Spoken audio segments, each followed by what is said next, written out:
halo, apa kabar Anda semua? Ngobrol lagi kita dengan Bung Rocky Gerung ini. Setelah ini, saya kira kemarin orang baru saja merayakan Natal dan sekarang mulai melanjutkan dengan liburan awal tahun ya, akhir tahun menjelang awal tahun Bung Rocky ya. Tapi kita ada satu kemarin saya kira berita duka karena saya kira senior dan sahabat kita ya Bang Ridwan Saidi itu kan wafat kemarin dalam usia 80 tahun Bung Rocky. Dan orang kalau lihat Bung Rocky dan Bang Ridwan Saidi ini atau Babe Ridwan Saidi ini kan pasti orang teringatnya ILC ya, karena ini bagaimanapun Anda dua ikon lah di situ gitu. Gimana Anda punya 11-12 Oh, 11-12. Oke. Dari mananya 11-12-nya itu? orang selalu lihat saya duduk dekat Ridwan Saidi atau Ridwan Saidi duduk dekat saya karena dua-duanya oposisi gitu dan dia Bang Ridwan ini senior saya di FISIP UI dulu waktu saya tingkat 1 dia udah lulus dan udah memimpin HMI itu, Ketua Umum HMI. Jadi saya kenal seringkali diundang ke kampus itu di zaman Orde Baru. Ridwan Saidi suaranya keras betul tuh. Dan orangnya mampu untuk mengubah suasana dari akademis tiba-tiba jadi ledekan politik. Dia balik lagi pada konsep-konsep historis. Karena dia ensiklopedik, dia paham tentang banyak hal dan pembaca buku yang bagus. Dia paham bahasa Belanda, jadi kadang-kala bercanda dikit bahasa Belanda, saya paham dikit-dikit. Dan kalau ada pertemuan politik, selalu orang tunggu Ridwan Saidi mengucapkan sesuatu yang ada basis data dan sejarah. Nah, itu sebetulnya tuh. Jadi kemampuan orang semacam Ridwan Saidi, kendati dalam usia yang sudah melampaui rata-rata hidup orang Indonesia itu, orang sebut sudah bonus, dia tetap memikirkan bangsa, dia tetap berupaya untuk menerangkan pada publik bahwa ada yang lalai dipelihara oleh istana, yaitu berpikir konseptual, berpikir teoritis, bahkan tuh berpikir akademis apalagi tuh. Jadi Ridwan Saidi, tokoh gerakan mahasiswa, memimpin organisasi mahasiswa terbesar, itu Himpunan Mahasiswa Islam, pernah jadi anggota partai politik, pernah jadi P3, Golkar, lalu memutuskan untuk jadi budayawan dan studi mandiri, otodidak dalam banyak hal. Itu yang kita ingat dari Bang Ridwan Saidi. Dia teman baik saya tuh. Kadang-kala dia anggap yang pengen gua hajar si Rocky nih, karena gue demen berdebat sama Rocky. Jadi kalau ada pertemuan kecil, kita pasti berdebat tuh. Sama di rumahnya Pak beberapa teman dia. Dan keadaan semacam itu yang mengingatkan kita pentingnya orang-orang yang terus berpikir. Pak Fuad Bawasir juga teman berdebat yang enak tuh. Jadi kita seringkali berkumpul dalam satu acara memperdebatkan politik, tapi dalam lingkaran kecil tuh biasanya difasilitasi oleh Pak Fuad Bawasir, ada Fahri Hamzah di situ, Fadli Zon, macam-macam orang yang betul-betul semacam kumpulan orang yang pernah mengalami Orde Baru dan ada di dalam awal reformasi lalu mulai mempertanyakan keadaan hari ini. Jadi itu kumpulan orang-orang yang berpikir sebetulnya, dan Pak Ridwan selalu punya poin untuk semua hal. Dia seperti buku yang terbuka dan tiba-tiba dia bisa komentari sesuatu yang orang anggap kok bisa ya dia temukan hubungan antara satu peristiwa dengan keadaan yang sekarang. Itu uniknya Bang Babe Ridwan kami, Ridwan Saidi. Iya. Dan saya kira itu juga menjelaskan mengapa kemudian Bang Karni Ilyas sebagai host dari ILC selalu mempertahankan Anda, termasuk salah satunya Bang Ridwan Saidi juga salah satunya kan gitu. Termasuk tadi yang disebut Fahri Hamzah. Kayaknya nggak seru ya kalau nggak ada Anda bertiga muncul gitu ya. Iya kan selalu diperlukan pemecah kebekuan itu. Fahri sangat tajam dalam, apalagi kalau TikTok sama Babe Ridwan itu udah jalan tuh forum itu. Kadang-kadang Karni memang saya tahu dia sengaja dipasang-pasangkan orang ini supaya forumnya hidup tuh. Dan memang kita mesti menghidupkan percakapan. Demokrasi itu adalah menghidupkan percakapan, itu aja intinya. Mau gontok-gontokan di situ tapi kasih argumen tuh supaya nggak jadi dendam. Yang bahaya itu dalam debat politik, orang nggak punya argumen, maka dia kirim sentimen, lalu jadi dendam sebetulnya tuh. Jadi biasakan saja pakai modus bahwa kita ada dalam kehidupan publik, dan kehidupan publik itu nggak boleh ada dendam, karena kehidupan publik itu kan tidak final tuh. Setiap saat kita bisa mengubah cara kita berpikir, cara kita mengajukan pendapat, cara kita membela pendapat kita sendiri.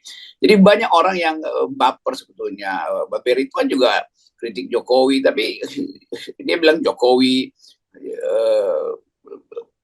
bermasalah di dalam melihat sejarah bangsa.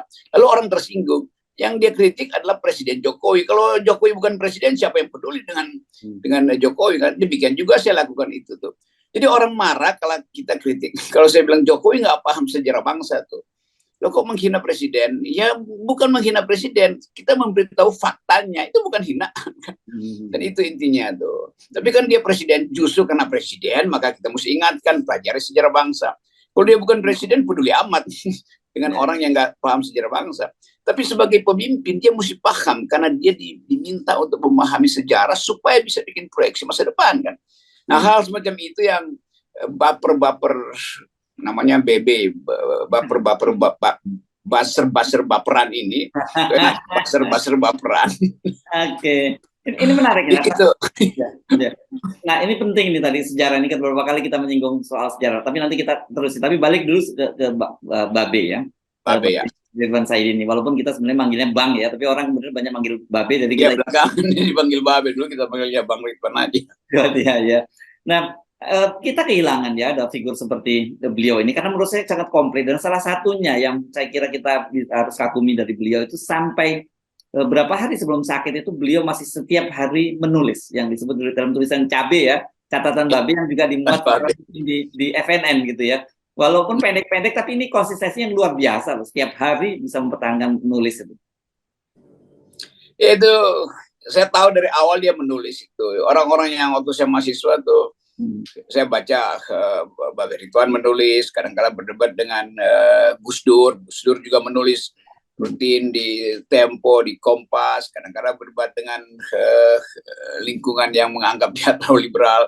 Lalu ada Nurkolis, Cak Nur, di situ ada MH Ainun Najib tuh. Jadi fasilitas berpikir itu ada pada mereka tuh, kendati ada banyak perselisihan politik antara Cak Nur, Gus Dur, Babe Ridwan.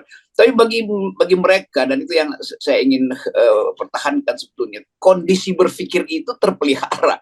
Itu intinya tuh, enggak seperti sekarang gagal berpikir marah, gagal salah berargumen kirim sentimen, kacau dalam logika lapor polisi itu kan nggak, itu yang hilang tuh. Jadi selama 7 tahun, dan 7 tahun itu adalah era pemerintahan Ibu Mega dan era pemerintahan Pak Jokowi. Kita nggak melihat ada suasana berpikir. Jadi intelektualitas, kemampuan untuk berdebat yang konseptual itu nggak ada tuh. Itu saling menjegal, padahal sudah dijegal oleh hal-hal yang karena nggak mampu berpikir lalu marah kan itu yang terjadi seperti begitu bangsa ini, karena tidak mampu berpikir lalu marah-marah. Marah-marah itu melebihi kedunguan tuh. Kalau orang dungu sebaiknya diam, tapi kalau orang yang nggak paham lalu marah-marah itu 2 kali dungu. Ya, ini ada menarik ya soal hubungan itu. Kemarin itu saya kebetulan juga sempat melakukan takziah gitu ke sana, dan yang cukup menarik itu banyak tokoh dari berbagai spektrum hadir, tapi yang menarik juga datangnya Bang Akbar Tanjung. Meskipun mereka ini sama-sama dari HMI, dan seingat saya kalau nggak salah Bang ini pernah jadi sekjennya ya, sekjen dari Bang Akbar itu. Akbar ya. Ya mereka itu sebenarnya banyak sekali pikiran-pikiran yang nggak sepakat, tetapi kemarin bagaimana Bang Akbar tetap hadir, ikut menyolatkan, bahkan mengantarkan jenazahnya. Nah, menurut saya situasi semacam ini kita boleh berbeda pendapat boleh apa, tapi tetap pasti persahabatan terjaga gitu, apalagi khusus acara-acara spesial ketika orang meninggal dunia ini kan. Itu tradisi yang diajarkan oleh pendiri-pendiri bangsa ini. Ada persahabatan di dalam kehidupan pribadi, ada pertengkaran di dalam kehidupan publik. Jadi biasa aja tuh kan. Pada waktu itu zaman-zaman awal juga nggak ada buzzer tuh. Zaman Pak Ridwan, Akbar Tanjung, Nurkolis Majid, Gus Dur itu tokoh-tokoh pemimpin politik yang memikirkan bangsa, di-train di dalam lingkungan HMI, berupaya untuk menyelenggarakan politik intelektual tuh. Tetap itu suasana justru di dalam era ketika Indonesia dipimpin oleh rejim yang militeristik kan.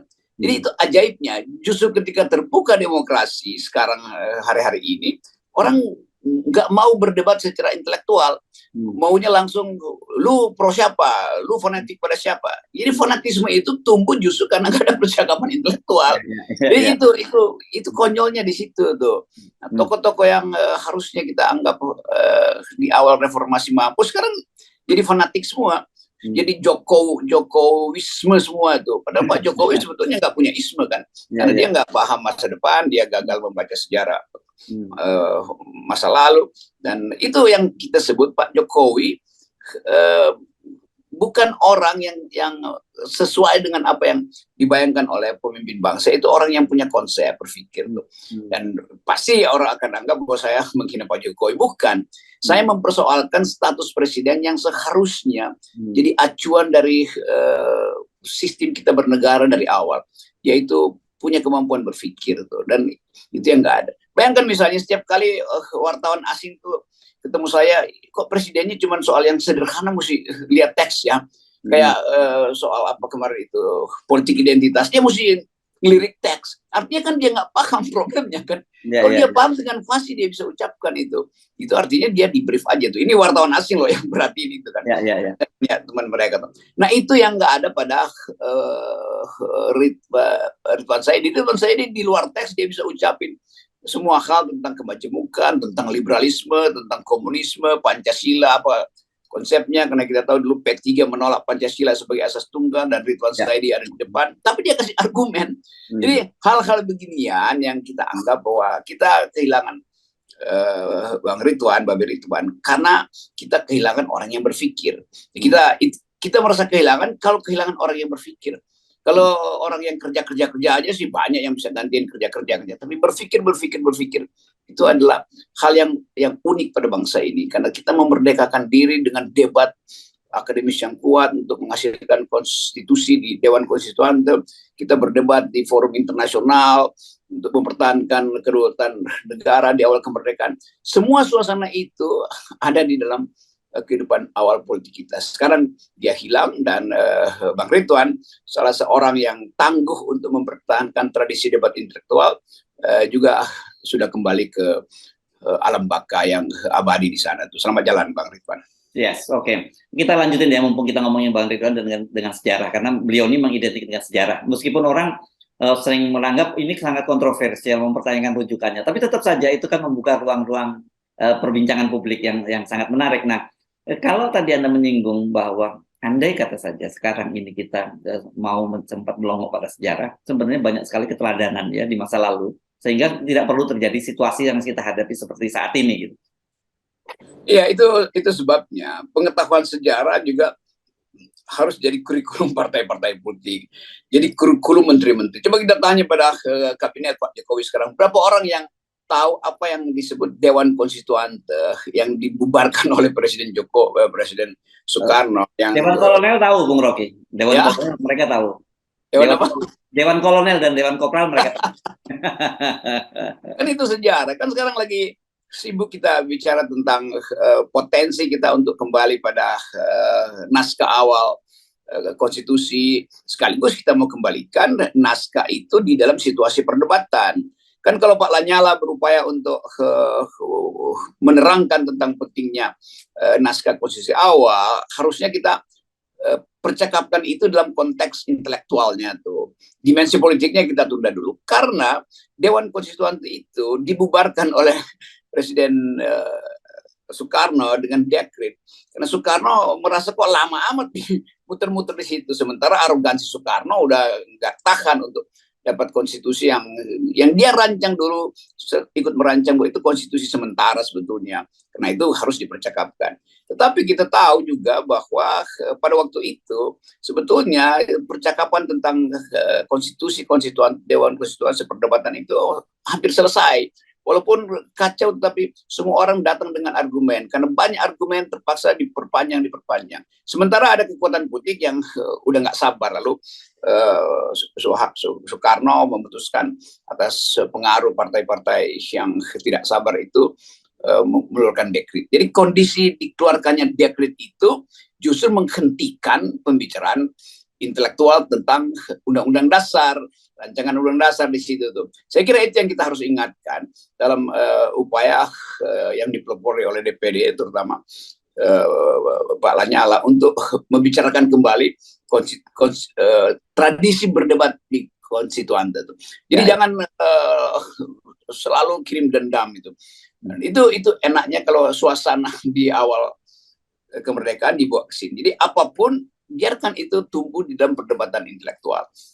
Ya, dan kita dengan kepergian Bang Ridwan Saidi, Bang Babe Ridwan Saidi, itu kita kehilangan orang yang terbiasa dengan tradisi semacam itu ya, memperdebatkan segala sesuatunya dan tetap menjaga hubungan pertemanan di luar kepentingan-kepentingan politik tadi. Iya, saya berteman baik dengan Bang Ridwan, tapi sering kali bertengkar dengan dia tuh. Dan dia bilang, coba kita uji tuh, buku lu banyakan mana namanya buku gue. Gue bilang, iya, Babe bukunya banyak, tapi buku lama. Saya bercanda begitu, iya, tapi buku lama itu justru yang sekarang nggak ada lagi apa namanya, di Google Books atau Kindle segala macam.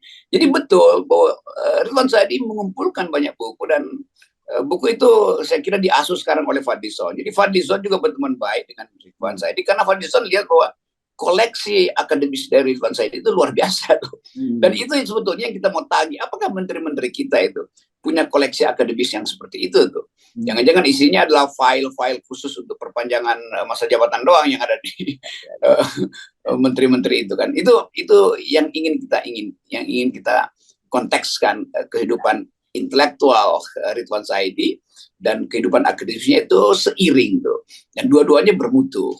Ya. Kalau tadi file-file perpanjangan masa jabatan cukup disimpan dalam TikTok, Bung Rob.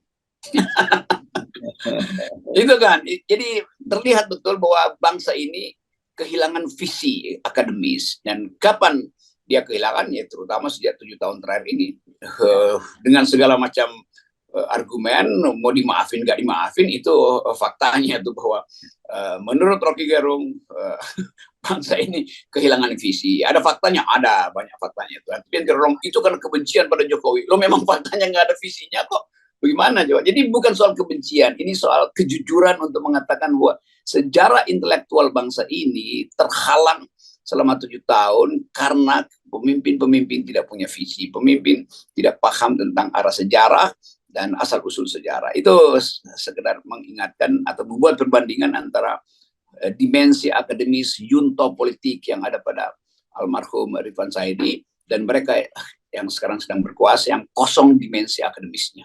Yes, oke. Terima kasih Bung Rocky, dan kita ingin mengembalikan lagi dimensi yang penuh dengan percakapan tadi, dengan perdebatan-perdebatan intelektual berbasiskan buku dan teori-teori politik yang yang baku gitu. Kita mulainya dengan 0% ya, Bung Rocky. Ya, berbasis buku ya, bukan berbasis komik. Dan 0% ini berbasis secara bangsa kita, basisnya demokrasinya 0%. Oke. Thank you.